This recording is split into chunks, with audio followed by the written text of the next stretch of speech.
The shove came at 2:31 p.m. on a Wednesday in October, in the processing corridor of the Fulton County Detention Center on Rice Street in Atlanta, Georgia. While the overhead lights above Bay 4 were doing what they always did in that corridor, casting everything in the kind of white that made the walls look permanent and the people inside them look temporary, the woman had not resisted. She had not raised her voice.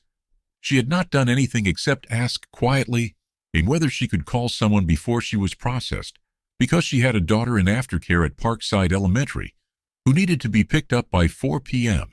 and who did not yet know that her mother was not coming.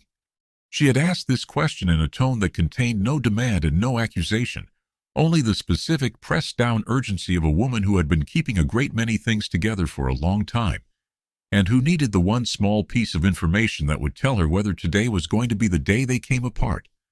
Officer Brian Collis told her she could make a call after processing. She said, "Please, could it be before? It would take 2 minutes." He told her to keep moving. She said her daughter was 7 years old and would be waiting. He told her again to keep moving, louder this time. She stopped walking, not defiantly, not confrontationally, but the way a person stops when they are trying to hold a very specific thought in place long enough to communicate it clearly, and said, "I need someone to know where I am so my daughter is not standing outside alone." Then came the shove. Both hands, flat against her shoulder blades. She went into the wall first, then through the open door of the holding cell on the left side of the corridor, and the door was locked at 2:32 p.m. Officer Brian Collis had been with the Fulton County Sheriff's Office for 11 years, the last 4 of them assigned to the detention center's processing division. He was 41 years old, 230 pounds, and wore his name tag slightly angled, right side lower than the left, a persistent misalignment that no inspection had formally cited because the annual inspection checklist had 12 criteria and name tag alignment was not one of them. He had 6 complaints in his personnel file. 3 had been reviewed and closed without action. 2 had been reviewed and resulted in verbal counseling. 1, filed 8 months ago, was under review. He had never been suspended. He had been named in a facility newsletter 3 years ago for maintaining the fastest average processing time in Bay 4 across a 6-month period, a metric that counted the minutes from intake to cell assignment and did not count what happened in the corridor between them.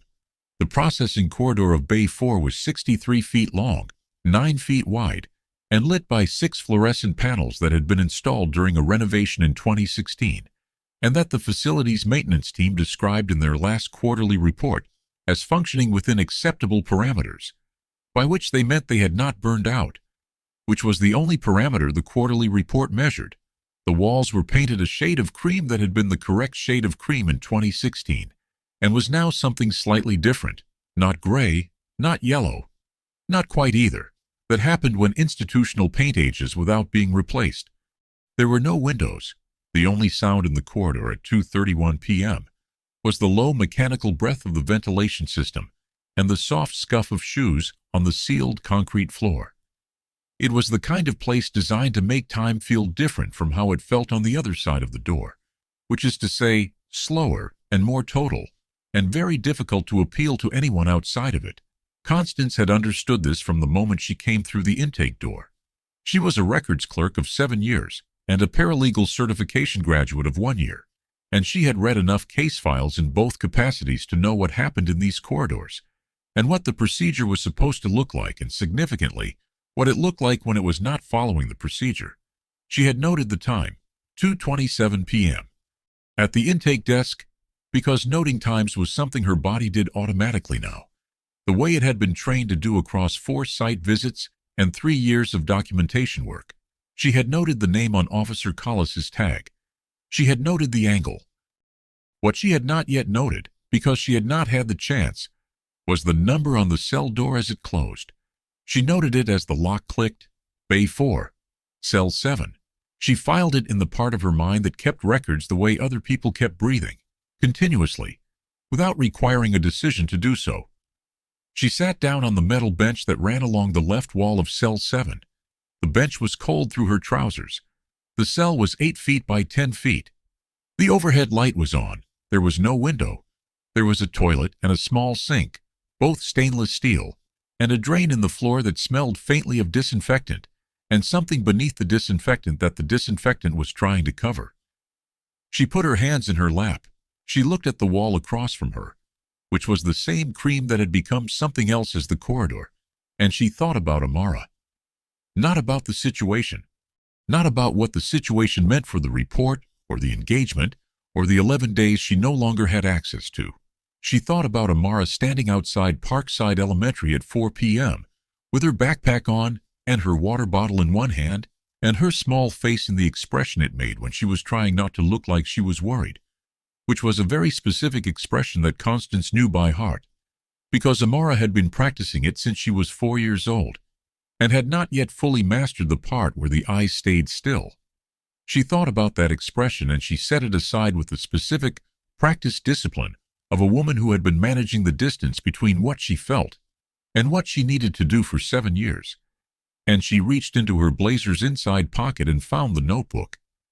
She opened it to the next blank page after the fourth site visit notes. She wrote the date and time at the top, October 14th, 2:33 p.m., and she began to write. She wrote everything. The Jonesboro Road arrival time, the code enforcement officer's name and badge number, which she had noted out of professional habit, the exact language of the exchange that led to the arrest, the transport time, the intake desk arrival, Officer Collis's name and tag number, the request to call and the response, the shove, one sentence, precise, with the physical detail of what had happened and in what order, the cell number, the lock time. She wrote for 22 minutes. Then she closed the notebook and put it back in her inside pocket and sat with her hands in her lap and waited. There was a correctional officer at the far end of Bay 4 who saw it. Officer Miriam Teta, 7 years at the facility, who had been walking toward the processing desk with a stack of intake forms, and who stopped walking when she saw the shove and stood for 3 seconds at the end of the corridor with the intake forms in her hands. Then she turned around. She went back the way she came. She filed her intake forms at the desk. She came back down the corridor 4 minutes later and did not look at the cell door as she passed. She went home at the end of her shift at 10 p.m. She sat at her kitchen table for 40 minutes. Then she got out a piece of paper and wrote down what she had seen. She would not be the only one who saw it, but she would be the first one to write it down. The woman's name was Constance Adaizenwosu. She was 44 years old, 138 pounds, and she had been brought into the Fulton County Detention Center that afternoon on a charge of disorderly conduct that had been filed 2 hours earlier by a code enforcement officer who said she had impeded a municipal inspection at a property on Jonesboro Road in southeast Atlanta. What the charge did not include, because the code enforcement officer had not known it, and because the arresting officer had not been told it, and because the processing officer had not thought to ask, was what Constance Nwosu had been doing at that property, and who had asked her to be there, and what she had already written down. She was 5 feet 4 inches and 138 pounds, and she had raised her daughter Amara alone since Amara was 2 years old, working 2 jobs from 2019 through 2022, a morning shift as a records clerk at the Fulton County Clerk of Court's office on Pryor Street from 7:30 a.m. to 1:30 p.m., and an evening shift as a cashier at a grocery on Campbellton Road from 4 p.m.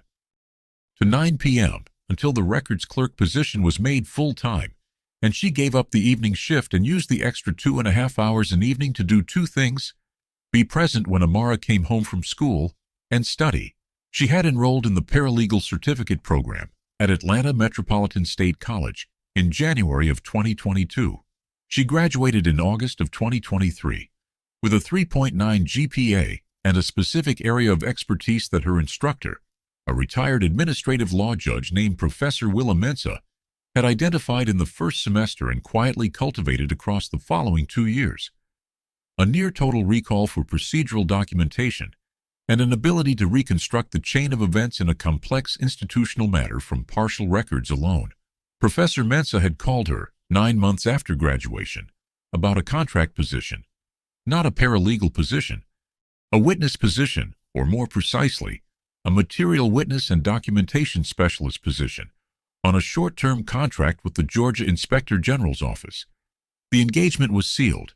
The matter under review was a series of allegations regarding the conduct of code enforcement officers in Fulton County's District 6, allegations that included the selective citation of properties in low-income areas, the failure to inspect comparable properties in higher-income areas within the same district, and the systematic misdirection of inspection fees into a suspense account that had been absorbing funds for 11 months, and whose disbursement records contained irregularities that the IG's office believed were worth a closer look.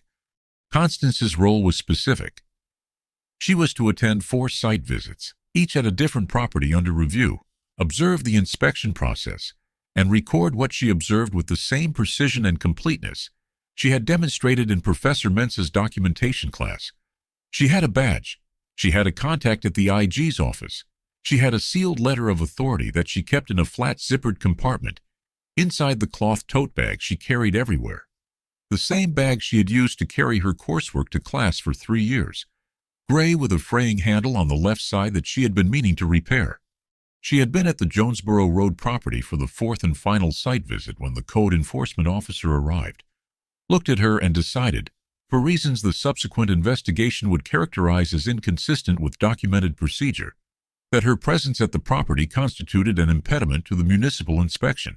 The arresting officer had arrived 11 minutes later in response to the code enforcement officer's call. Constance had produced her identification. She had not produced the sealed letter of authority because the letter was sealed, and she had been trained by the IG's office contact not to disclose the engagement to anyone outside the office without explicit authorization, and the arresting officer did not appear to represent a situation that authorization covered. She was placed in handcuffs at 2:04 p.m. She was transported to the Fulton County Detention Center. She arrived at 2:19 p.m. and was in the processing corridor at 2:31 p.m., asking about her daughter. The tote bag had been taken at processing. The sealed letter was inside it. It was sitting in a gray bin on the intake shelf behind the processing desk, accessible to anyone who worked the desk. At the exact moment Officer Brian Collis's hands made contact with her shoulder blades. She wore, that Wednesday, a dark blue blazer over a white blouse and black trousers, the combination she wore when she had a professional obligation, as opposed to the clerk of court's clothes, which were business casual, or the off-duty clothes, which were whatever Amara had approved of that morning. She had been trained to present herself as a professional when attending site visits, and she took the instructions seriously, the way she took most instructions seriously. Not because she was told to, but because she understood the reason behind the instruction, which was that the quality of what you observed depended in part on how you were perceived, and she could not afford for anyone at any of these 4 properties to have a reason to dismiss what she was there to record. The blazer was clean and pressed. She had ironed it on Tuesday evening while Amara sat at the kitchen table doing homework. The blouse had a small ink stain above the left pocket that she had not been able to fully remove, but it was small enough that it was only visible under the Bay 4 processing corridor lights, which were designed, it seemed, to find every imperfection in everything they touched. She had a small notebook in the blazer's inside pocket, spiral-bound, 80 pages, 3/4 full with the documentation from all 4 site visits. She had not surrendered it at intake because no one had asked for it. It was still in her pocket when the cell door locked at 2:32 p.m. If this story is already pressing on a place inside you that knows this feeling, stay with me, because what is in that notebook and who is already looking for Constance Nwosu is the thing that changes everything about the next 18 hours. At 3:08 p.m. that Wednesday, 36 minutes after the cell door locked, Constance's contact at the Georgia Inspector General's office received 2 things within 4 minutes of each other. The first was an automated message from Amara's school indicating that a student had not been picked up from aftercare, and the emergency contact had not responded. The school had Constance's cell phone, which was in the gray intake bin beside the tote bag. It also had, as secondary emergency contact, the name and number of Constance's former professor, Willa Mensa, who received the school's call at 3:06 p.m., and who had Amara picked up from aftercare by 3:44 p.m. by a neighbor she trusted. The second thing the IG's contact received at 3:12 p.m. was a call from the clerk of court's main office, where a senior clerk named Blessing Nwosu, who had worked beside Constance for 4 years, and who had Constance's IG contact number in her phone, specifically because Constance had given it to her 6 weeks ago and said, "If something happens and you cannot reach me, call this number," had been trying to reach Constance since 3 p.m., and had, when the calls went unanswered, used the number. Blessing had not known what the number was for. She had only known that Constance had handed it to her with the seriousness of someone who was taking a precaution they hoped they would not need. Blessing had carried it for 6 weeks, the way you carry something a careful person gave you, with the quiet understanding that carrying it was part of the trust. The IG's contact was a woman named Adwoa Achebe, 51 years old, 12 years with the Georgia Inspector General's office, who had worked with enough witnesses in enough sensitive engagements to understand immediately what the combination of a missed pickup, an unreturned cell phone, and a call from a colleague meant. She cross-checked the day's site visit schedule. She noted that the 4th visit was Jonesboro Road. She called the Fulton County Detention Center's records line at 3:18 p.m. and was told, after 4 minutes on hold, that a Constance Adace Nwosu had been processed into the facility at 2:27 p.m. on a disorderly conduct charge from Code Enforcement District 6. District 6, the same district whose inspection records were the subject of the sealed engagement. Adwoa Achebe set down the phone and sat with that for 8 seconds. 8 seconds was how long it took her to understand the full geometry of what had happened. Then she picked it up again.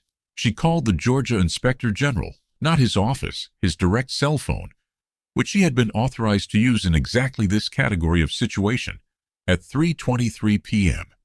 His name was Commissioner Tobena Ozzie Bright, 58 years old, 22 years in public sector oversight, who had been in a budget review meeting on the 6th floor of the state capitol building when his phone lit up with Adwoa's name, and who excused himself from the meeting without explanation, took the call in the corridor outside the conference room, and said nothing while Adwoa delivered the summary. Then he said, "Get her out tonight." She said, "I'm already calling." He said, "Use the letter." She said, "The letter is in the intake bin." A pause of 4 seconds. He said, "Then we go around the letter." He made 2 calls in the next 11 minutes.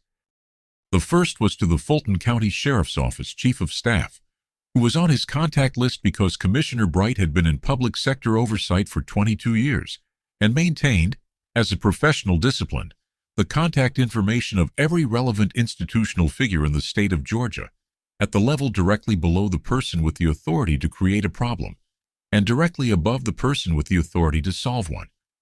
The second call was to the Georgia Attorney General's Office Duty Counsel, who was on the same list for the same reason.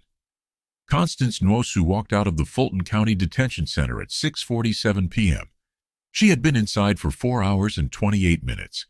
She came out through the main entrance on Rice Street in the dark blue blazer and white blouse and black trousers, with the tote bag over her shoulder and the sealed letter of authority back inside it, and the small spiral notebook still in her blazer pocket where no one had thought to look. Adwoa Achebe was in the parking lot. Amara was at Professor Mensah's house on Cascade Road, doing homework at the kitchen table with a plate of rice and stew that Professor Mensah had made because children who have had a long afternoon needed to eat before anything else. Constance sat in Adwoa's car for 7 minutes without speaking. Then she said, "I have everything," Adwoa said. "I know," Constance said. "The 4th visit is complete. All 4 are documented." Adwoa said, "I know that too." Constance said, "What happens now?" Adwoa said, "Now you go get your daughter. Tomorrow we debrief. Then we complete the report." They completed the report 12 days later. It was 189 pages and covered the conduct of Code Enforcement District 6 across an 18-month period. It documented 47 properties in low-income areas of southeast Atlanta that had received citations for violations that comparable properties in higher-income areas of the same district had not received citations for, despite presenting the same or more significant conditions.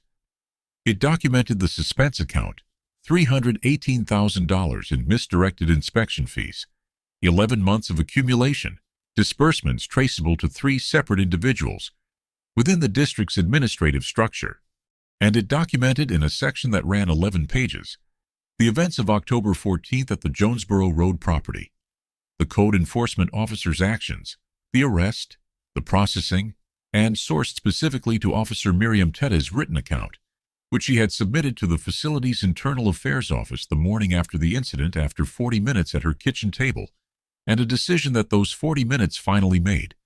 The shove in Bay 4 at 2:31 p.m. The report was submitted to the Georgia Governor's Office, the Georgia Attorney General, and the Fulton County Board of Commissioners, simultaneously on a Thursday morning in November.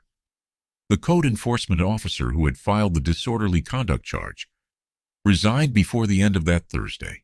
The 3 individuals connected to the suspense account disbursements were referred for criminal prosecution by the following Monday. Officer Brian Collis was suspended pending a misconduct investigation that same week, and the Internal Affairs Division of the Fulton County Sheriff's Office opened a formal review of the Bay 4 incident using, as its primary documentary source, a statement written by Officer Miriam Tetta on the night it happened and submitted the following morning. The disorderly conduct charge against Constance Nwosu was nolle prost, formally dismissed, within 48 hours of the report's submission. The motion was filed by the Fulton County District Attorney's Office, which characterized the original charge as having been filed without factual basis in the context of a sealed Inspector General engagement. The motion was granted the same day it was filed. Constance went to pick Amara up from school that afternoon. The ordinary Thursday pickup, the one that did not require an emergency contact or a neighbor or a professor who made rice and stew. And when Amara came out through the school doors and saw her mother standing at the gate, she walked fast and then faster, and then ran the last 12 feet, and Constance held her without saying anything for a moment that had no word count. The civil settlement between Constance Nwosu and the Fulton County Sheriff's Office was reached 91 days after the report submission. The amount was $175,000. She directed $80,000 to the Parkside Elementary Parent-Teacher Organization's Emergency Family Fund, a fund that provided child care support, school supplies, and after-hours assistance to families in the district dealing with unexpected disruptions. She directed $70,000 to Atlanta Metropolitan State College's Paralegal Certificate Program, specifically for student emergency aid. She kept $25,000 for an account she had been intending to open since 2022 and had not been able to. A dedicated savings account for Amara's education, the first thing she had ever put money into for a reason that was entirely about the future rather than the present. She told Professor Mensah about the allocation over the phone, and Professor Mensah said, "That is exactly correct. That is exactly the correct order." The gray tote bag had a new handle by December. She had taken it to a seamstress on Campbellton Road 2 weeks after everything concluded, and had the handle replaced with one that would last. The bag still held the same things it had always held. The sealed letter had been returned to the IG's office. The notebook, the small spiral one, 80 pages, 3/4 full with 4 site visits worth of documentation, was in the top drawer of her desk at the clerk of court's office, labeled with the case reference and stored correctly. Officer Miriam Tetta was recognized in the Inspector General's report as having provided a contemporaneous account that was essential to the documentation of the Bay 4 incident. She did not receive a commendation from her facility.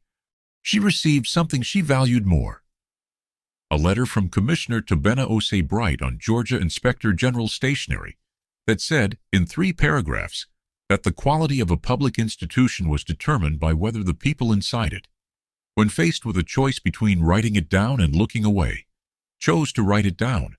She had chosen correctly. The letter was dated November 14th. She kept it in the drawer beside her kitchen table, where she had sat on the night of October 14th for 40 minutes before she made her decision. There is something that must be said about the women in this story, and it is not about any single one of them. It is about what they had in common, which was a decision made privately, made without an audience, made at a kitchen table, or in a parking lot, or on the shoulder of Roswell Road, or in a corridor with intake forms in their hands. That the most important thing available to them at that moment was not their own comfort or safety, but the record. Getting the record right. Keeping the record intact. Making sure the thing that happened did not disappear into the silence that institutions are very good at producing when they need something to disappear. Constance had the notebook in her pocket. Miriam wrote it down. Blessing made the call. Adwoa understood the geometry. Professor Mensa answered the school's phone and picked up the child. None of them knew, in the specific moment they made their decision, exactly how much weight their decision carried. That is always the case with the things that matter. You cannot shove a record into a cell. You can lock the door on a woman in a dark blue blazer in a Bay 4 processing corridor at 2:32 p.m. on a Wednesday in October. You can take the tote bag and put it in the gray bin behind the intake desk. But the notebook was in the inside pocket of the blazer. 3/4 full. 4 site visits, everything documented. And the door that locked at 2:32 p.m. opened again at 6:47 p.m. And the woman who walked out had every word of it still in her possession. The world makes a specific mistake when it assumes that what a person carries is only what it can see. The things that are not visible in a processing corridor, the contact number in a colleague's phone, the emergency protocol that was designed 6 weeks in advance, the 40 minutes a witness spent at a kitchen table deciding whether to be the kind of person who writes it down. Those are the things the corridor cannot reach. Those are the things that were already waiting to be useful when the door came back open. Leave your answer in the comments. If you had been Officer Miriam Teta, standing at the end of that corridor with a stack of intake forms in your hands, watching something you could not unsee, what would you have done at the kitchen table that night? Writing it down costs something. Looking away also costs something. I want to know which cost you would have chosen to pay. Subscribe for more stories about hidden strength, quiet power, and the people the world overlooks until they change everything. I'll see you in the next one.